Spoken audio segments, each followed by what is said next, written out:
आज हम UGC net Hindi साहित्य पाठ्यक्रम में सम्मिलित आदिकाल से आधुनिक काल के रचनाकारों का कालक्रम और उनकी रचनाएं पढ़ेंगे। आज हम आदिकालीन कवि में देखते हैं जो कि 11वीं शताब्दी से हमारे पाठ्यक्रम में शुरू होता है। पहले हैं चंद्रबरदाई 1148 ईस्वी, जिसका जन्म क्रमांक जो है वो 1205 विक्रम संवत में भी गिना जा सकता है। अब इनकी रचनाएं पृथ्वीराज रासो रेवा तट हमारे पाठ्यक्रम में सम्मिलित है। दूसरा है 1255 ईस्वी, अमीर खुसरो का जन्म हुआ और हमारे पाठ्यक्रम में खुसरो की पहेलियाँ और मुकरियाँ सम्मिलित हैं। तीसरे नंबर पर 1360 या 14वीं शताब्दी विद्यापति की आती है। तो विद्यापति की पदावली डॉक्टर नगेंद्र झा द्वारा संकलन किया हुआ, पद संख्या 1 से 25 तक, जो इनके संपादक हैं डॉक्टर नगेंद्र। इसी तरह आगे भक्तिकालीन कवि में देखते हैं 1398 ईस्वी, कबीर जी का जन्म है। यह बहुत इम्पॉर्टेंट है। कबीर 1398 ईस्वी, जो कि निर्गुण संत काव्य धारा के कवि थे। इसका संकलन हजारी प्रसाद द्विवेदी द्वारा पद संख्या 160 से 209 तक लिया गया है हमारे पाठ्यक्रम में। पाँचवा 1464 ईस्वी, जायसी का आता है। जायसी ग्रंथावली में जो ये सूफी काव्य धारा के कवि कहे जाते हैं जायसी। रामचंद्र शुक्ल ने नागमती वियोग खंड का संकलन किया है। अब अगला है 1478 ईस्वी, सूरदास जी। सूरदास जी जिनका कृष्ण काव्य धारा के प्रमुख कवि माने जाते हैं। जन्म है 1478 ईस्वी। इनकी भ्रमर गीत सार संकलन किया है रामचंद्र शुक्ल ने, पद संख्या 21 से 70 तक। अगले जो 14वीं के बाद अब 15वीं शताब्दी आती है, जिसमें मीराबाई का नाम आता है।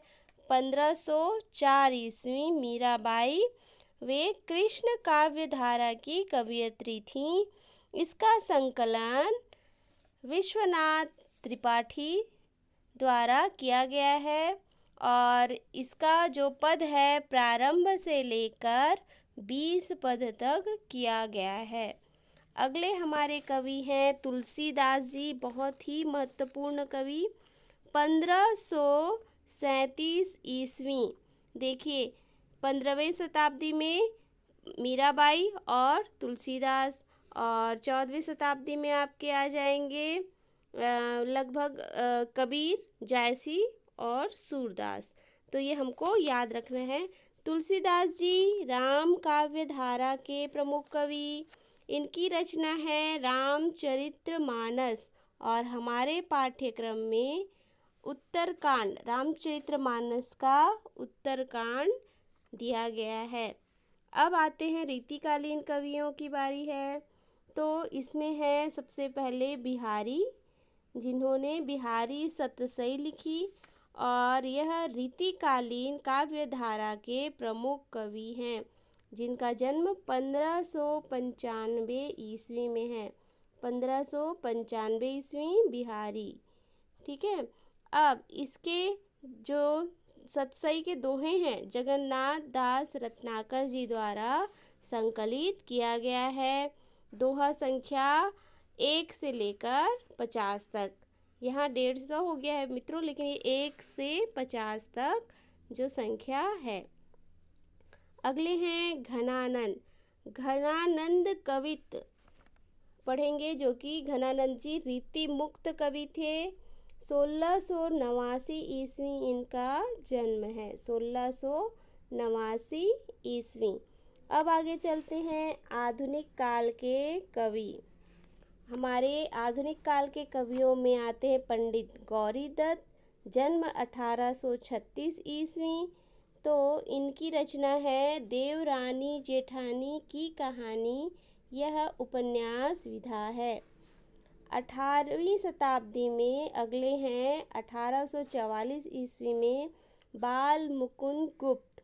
बाल मुकुंद गुप्त की रचना है शिव शंभू के चिट्ठे, जो कि एक निबंध है। और आगे देखेंगे 1856 ईस्वी में प्रताप नारायण मिश्र, जिनकी रचना शिव मूर्ति, यह भी निबंध विधा है। अब देखते हैं भारतेंदु हरिश्चंद्र। ठीक है, भारतेंदु हरिश्चंद्र, जिनका आधुनिक काल में बहुत ही बड़ा योगदान रहा। तो इनसे पहले आपको याद करने हैं पंडित गौरीदत्त 1836, बाल मुकुंद गुप्त 1844, प्रताप नारायण मिश्र 1856। तो भारतेंदु जो हरिश्चंद्र हैं वो 1850 में इनका जन्म हुआ है। और इनकी कई सारी रचनाएं हमारे पाठ्यक्रम में हैं, जैसे अंधेर नगरी, भारत दुर्दशा, ये दोनों क्या हैं, नाटक हैं। दिल्ली दरबार दर्पण और भारतवर्ष उन्नति कैसे हो सकती है, यह क्या है, निबंध है। तो भारतेंदु हरिश्चंद्र के 2 नाटक और 2 निबंध हमारे पाठ्यक्रम में हैं। और 1850 ईस्वी में यहाँ 2 आपको लेखक मिल जाएंगे, लाला श्रीनिवास दास। लाला श्रीनिवास दास, याद करेंगे, भारतेंदु का नाम लेते ही हमको याद आ जाना चाहिए लाला श्रीनिवास दास जी का जन्म भी 1850 ईस्वी में है, जिनकी रचना है परीक्षा गुरु। क्या है, परीक्षा गुरु। अगले जो रचनाकार हैं अयोध्या सिंह उपाध्याय हरिऔंध। अयोध्या सिंह उपाध्याय, जिनका उपनाम है हरिऔंध। हरिऔंध जी का जन्म 1865 ईस्वी में है। इनकी जो कविता है प्रिय प्रवास, क्या है, प्रिय प्रवास।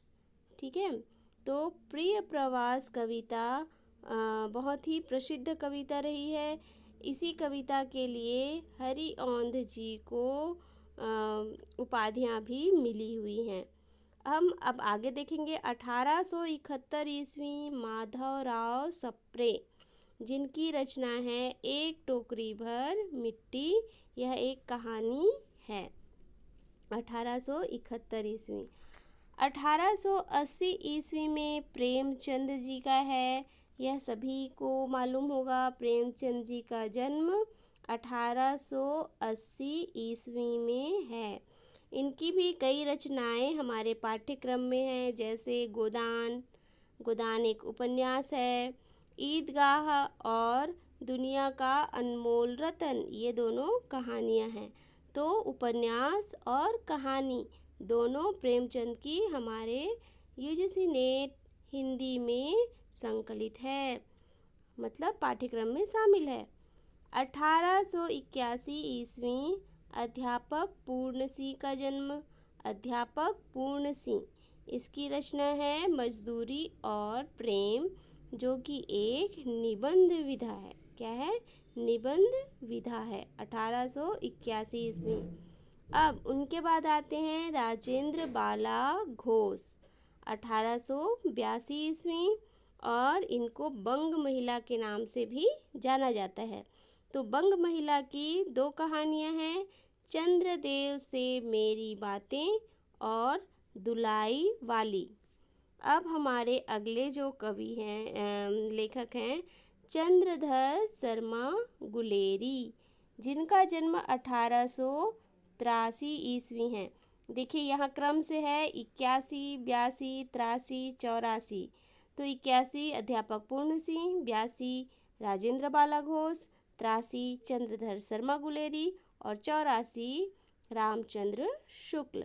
शुक्ल जी क्योंकि बहुत ही फेमस आलोचक रहे हैं और इनका जो कथन है वो सर्वमान्य ही रहा है, तो 84 हमको जन्म तिथि इनका याद रहता है। उससे पहले का क्रम 83, 82 और 81 हमको आसानी से याद होगा। तो हम थे 83 में। 1883 ईस्वी में चंद्रधर शर्मा गुलेरी उसने कहा था, यह एक कहानी है, उसने कहा था, यहाँ प्रिंट मिस्टेक है, उसने कहा था कहानी विधा। अब अगला है रामचंद्र शुक्ल जी का 1884 ईस्वी, और इनकी जो रचनाएं हैं, कविता क्या है, कविता क्या है एक निबंध विधा है, और जायसी ग्रंथावली कविता भी संकलन रामचंद्र शुक्ल द्वारा किया गया है। 1884 के बाद अब 1886, अब रामचंद्र शुक्ल के बाद सीधा हमको याद करना है 86, मैथिली शरण गुप्त। मैथिली शरण गुप्त इनकी रचना है साकेत और भारत भारती, दोनों ही कविता है जो हमारे पाठ्यक्रम में शामिल है। 1886 में मैथिली शरण गुप्त। मैथिली शरण गुप्त को प्रथम राष्ट्र कवि भी माना जाता है। अब हमारे अगले जो कवयित्री हैं या लेखिका हैं, शिवरानी देवी। शिवरानी देवी प्रेमचंद की पत्नी हैं और इनका जन्म 1889 ईस्वी में है। अच्छा, 1889 में दो रचनाकार हैं, पहले शिवरानी देवी और दूसरे जयशंकर प्रसाद। तो जयशंकर प्रसाद जो कि प्रसिद्ध साहित्यकार हैं, तो शिवरानी देवी का यहाँ पे है प्रेमचंद घर में एक रचना। प्रेमचंद घर में यह एक जीवनी है। क्या विधा है? जीवनी। प्रेमचंद के बारे में ही शिवरानी देवी ने लिखा है।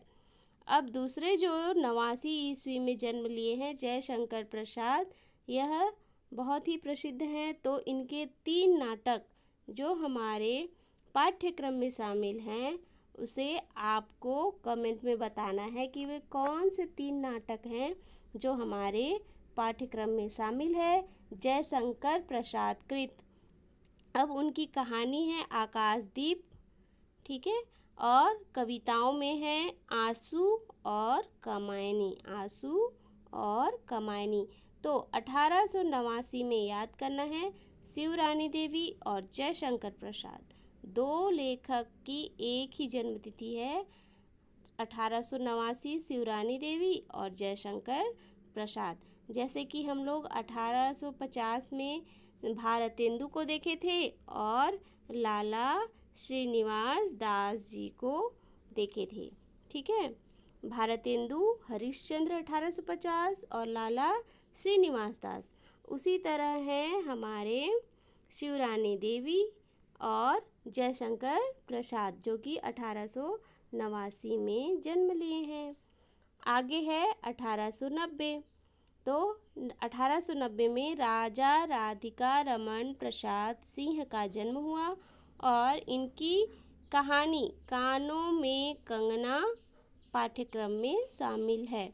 1893 ईस्वी में राहुल सांकृत्यायन का जन्म हुआ और मेरी तिब्बत यात्रा एक यात्रा वृत्तांत है जो कि राहुल सांकृत्यायन का है। 1893 ईस्वी में जन्म, ठीक है। यह वीडियो रचनाकारों के जन्म को मुख्य रूप से रखते हुए उनके कालक्रम को हमने एकत्रित करने का, संकलन करने का यहाँ पे प्रयास किया है ताकि आप लोग को कालक्रम वाले प्रश्न में सुविधा होगा। तो हमारे अगले जो रचनाकार हैं 1897 ईस्वी सूर्यकांत त्रिपाठी निराला। सूर्यकांत त्रिपाठी निराला 1897 ईस्वी, यह एक छायावादी कवि हैं। 4 छायावादी कवि, पहले जयशंकर प्रसाद, फिर सूर्यकांत त्रिपाठी निराला, फिर सुमित्रा नंदन पंत और चौथे हैं महादेवी वर्मा। प्रमुख चार और भी हैं, लेकिन प्रमुख चार इन्हें ही माना जाता है। तो यहाँ हम देखेंगे 1897 ईस्वी में सूर्यकांत त्रिपाठी निराला की जो रचनाएं हैं, कविताएं हैं, जूही की कली, जागो फिर एक बार, सरोज स्मृति, राम की शक्ति पूजा, कुकुर मुत्ता, बांधो न नाव इस ठाव बंधु, ये हमारे निराला जी की कविताएं हैं जो नेट के पाठ्यक्रम में शामिल हैं। अब अगला क्रमांक है 1899 ईस्वी, राम वृक्ष बेनीपुरी, माटी की मूर्ति। जो माटी की मूर्ति या मूर्तें हैं ये संस्मरण है। एक संस्मरण कहें या रेखा चित्र कह सकते हैं, ठीक है। तो यहाँ प्रिंट मिस्टेक है। माटी की मूर्तें ये रेखा चित्र है। राम वृक्ष बेनीपुरी की 1889 जन्म है और माटी की मूर्तें 1946 में प्रकाशित है, ठीक है। अगले जो कवि हैं सुमित्रा नंदन पंत, इनका जन्म 1900 ईस्वी में हुआ। इनकी कविताएं हैं परिवर्तन, प्रथम रश्मि, द्रुत झरो जगत के जीर्णपथ। अब हमारे अगले जो कवि हैं यशपाल जी, 1903 ईस्वी में है। इनका उपन्यास है झूठा सच। यशपाल का उपन्यास झूठा सच। और 1903 में एक और कवि का जन्म हुआ है जो कि रचनाकार हैं लक्ष्मी नारायण मिश्र। लक्ष्मी नारायण की मिश्र की रचना सिंदूर की होली। सिंदूर की होली एक उपन्यास है जो कि 1934 में प्रकाशित हुआ है। तो 1903 में फिर दो कवियों का जन्म, यशपाल और लक्ष्मी नारायण मिश्र। अब 1904 में चलते हैं। 1904 में है सुभद्रा कुमारी चौहान। इनका राही नाम से कहानी नेट के पाठ्यक्रम में है। 1905 में जैनेंद्र, देखिए 3, 4, 5 लगातार है। 3 में यशपाल नारायण मिश्र और 4 में सुभद्रा कुमारी चौहान, 5 में जैनेंद्र अपना अपना भाग्य, ये उनकी कहानी विधा हमारे पाठ्यक्रम में है। 1911 ईस्वी में 3 कवियों के जन्म आते हैं।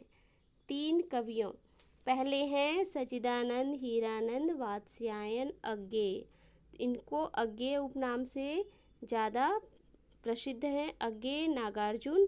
और एक तीसरे कौन है ये आपको कमेंट में बताना है।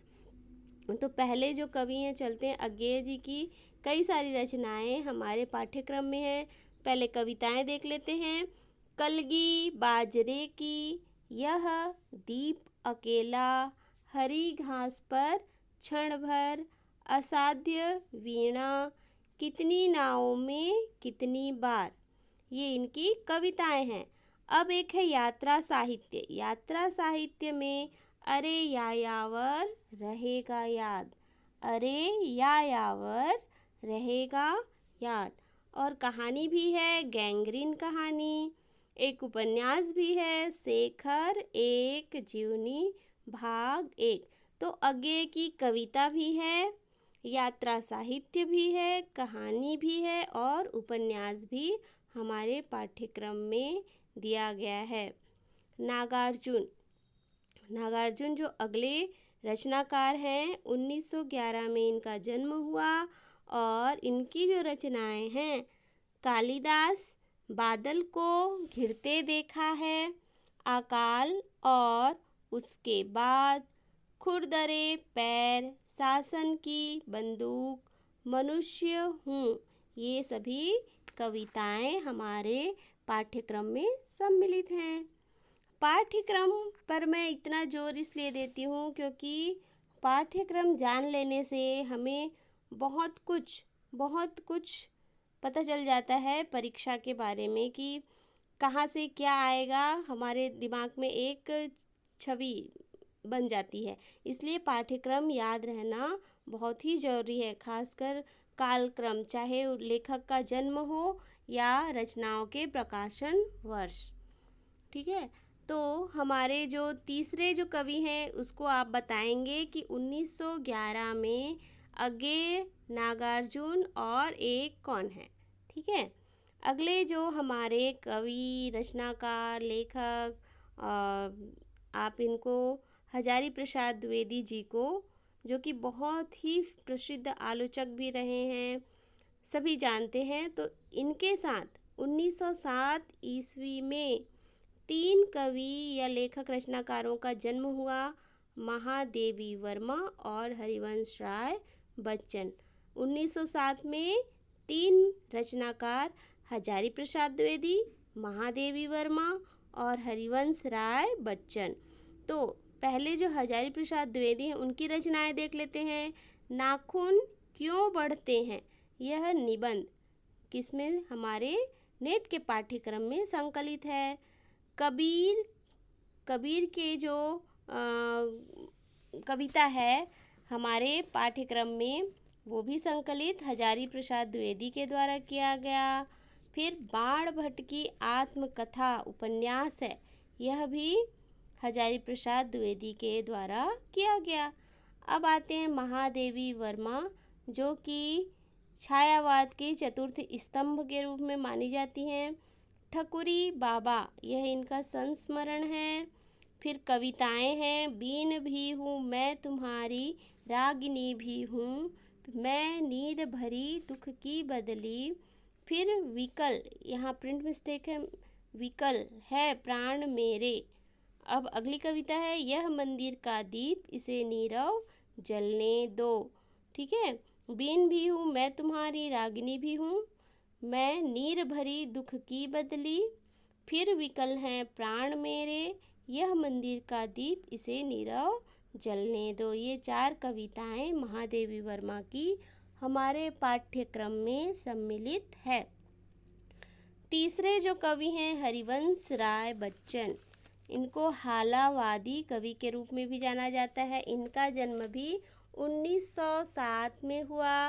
तो इनकी क्या भूलूं क्या याद करूं आत्मकथा, हरिवंश राय बच्चन की आत्मकथा क्या भूलूं क्या याद करूं हमारे पाठ्यक्रम में सम्मिलित हैं।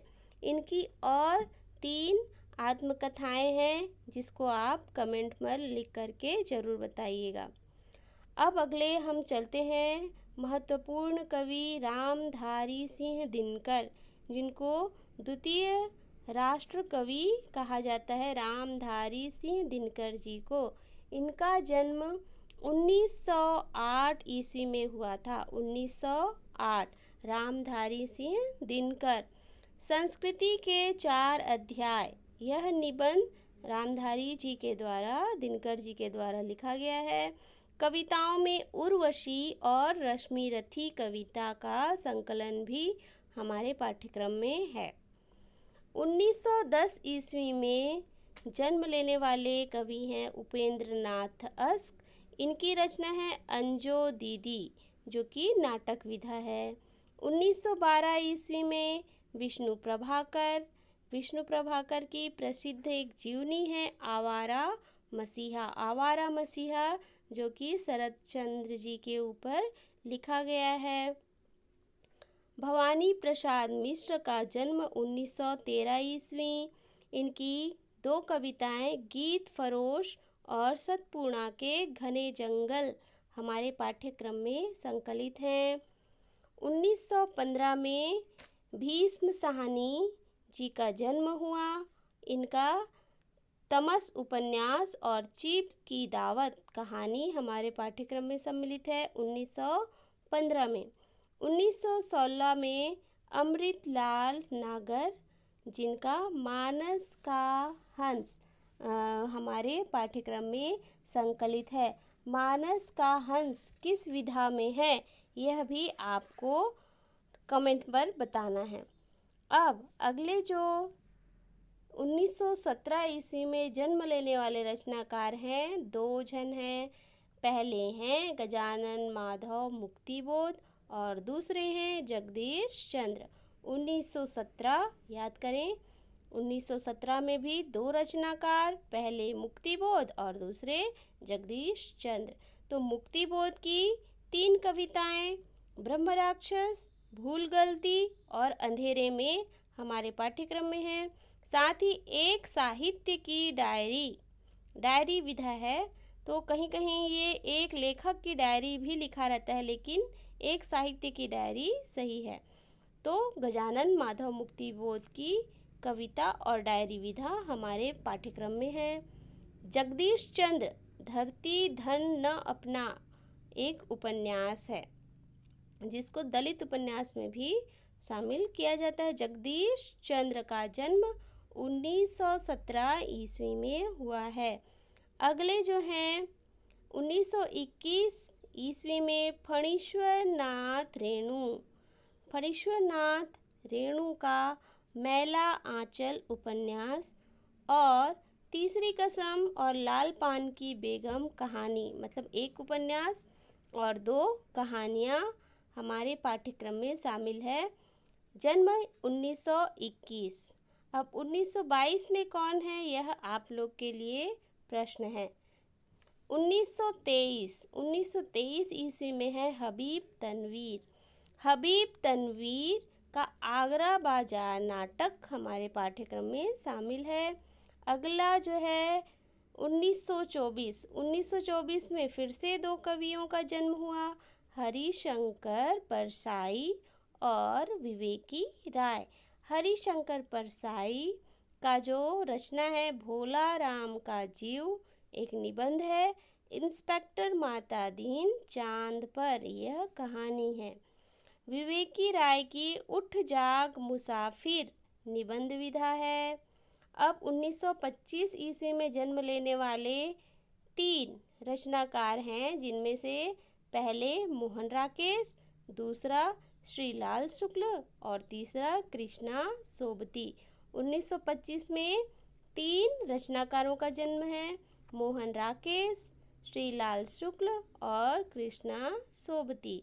तो मोहन राकेश की रचना नाटक आधे अधूरे और आषाढ़ का एक दिन, 2 नाटक हमारे पाठ्यक्रम में शामिल है, आधे अधूरे और आषाढ़ का एक दिन।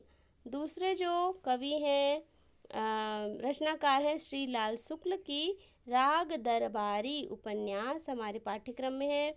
कृष्णा सोबती की 2 विधाएं सिक्का बदल गया कहानी और जिंदगी नामा उपन्यास। सिक्का बदल गया कहानी और जिंदगी नामा उपन्यास पाठ्यक्रम में शामिल है। 1926 इसमें भी 3 रचनाकारों का जन्म आता है। देखो 25 में भी 3 और 26 में भी 3। तो 25 में किसको किसको पढ़े, मोहन राकेश, श्रीलाल शुक्ल, कृष्णा सोबती। और अब 26 में धर्मवीर भारती, विद्यानिवास मिश्र और नामवर सिंह। धर्मवीर भारती, विद्यानिवास और नामवर 1926 में। ठीक है, तो पहले जो धर्मवीर भारती की रचना है अंधा युग, यह नाटक विधा है। विद्यानिवास मिश्र का मेरे राम का मुकुट भीग रहा है निबंध। नामवर सिंह का संस्कृति और सौंदर्य निबंध। ठीक है, तो ये 1926 में आने वाले जन्म लेने वाले रचनाकार हैं, धर्मवीर भारती, विद्यानिवास मिश्र और नामवर सिंह। अब 1927 ईस्वी में सर्वेश्वर दयाल सक्सेना, जिनका बकरी नाटक हमारे पाठ्यक्रम में सम्मिलित है। 1929 ईस्वी में निर्मल वर्मा की परिंदे कहानी हमारे पाठ्यक्रम में है। 1930 में है रमणिका गुप्ता, जिनकी आत्मकथा आप हुदरी हमारे पाठ्यक्रम में संकलित है। 30 के बाद 31 मन्नू भंडारी की महाभोज नाटक और एक कहानी, यह भी आत्मकथा हमारे पाठ्यक्रम में सम्मिलित है। 1932, इसमें 2 कहानीकार हैं, शेखर जोशी और कमलेश्वर।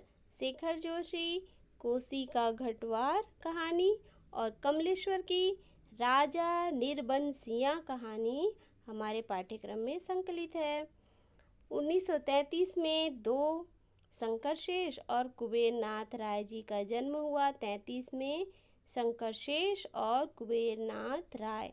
तो शंकरशेष की एक और द्रोणाचार्य नाटक और कुबेरनाथ राय की उत्तरा फाल्गुनी के आसपास निबंध, यह संकलित है। ठीक है, पाठ्यक्रम में शामिल है। अब 1936 में देखिए 2 सुदामा प्रसाद पांडे, जिनको धूमिल भी बोला जाता है, और ज्ञान रंजन का जन्म हुआ है 1936 में। 33 में भी 2, 32 में भी 2, 33 में भी 2 और 36 में भी 2 रचनाकार, सुदामा प्रसाद पांडे और ज्ञान रंजन। तो पांडे जी जो धूमिल जी हैं, उनकी नक्सलवाड़ी, मोचीराम, अकाल दर्शन, रोटी और सांसद, ये क्या हैं? कविताएं हैं। ज्ञान रंजन की पिता कहानी है।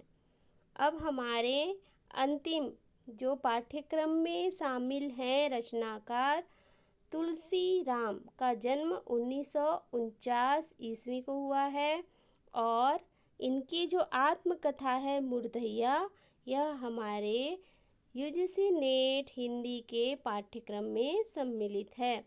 तो इस तरह से आपको मेरा यह संकलन रिवीजन वीडियो कैसा लगा कमेंट करके ज़रूर बताइए। अगर आपको मेरी वीडियो पसंद आई तो please like, share and subscribe ज़रूर कीजिएगा।